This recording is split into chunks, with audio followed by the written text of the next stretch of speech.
Luluto na ako ng hapon.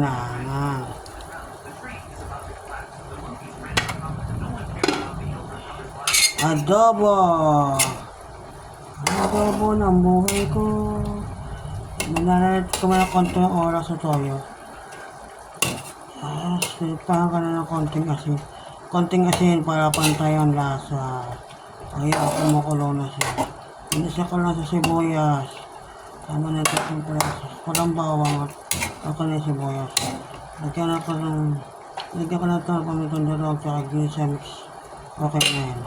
Tapos lagyan na natin ng suka. Konting suka lang. Ayoko na maasim. Yan. Tapos takpan natin. Okay, hanggang sa maluto.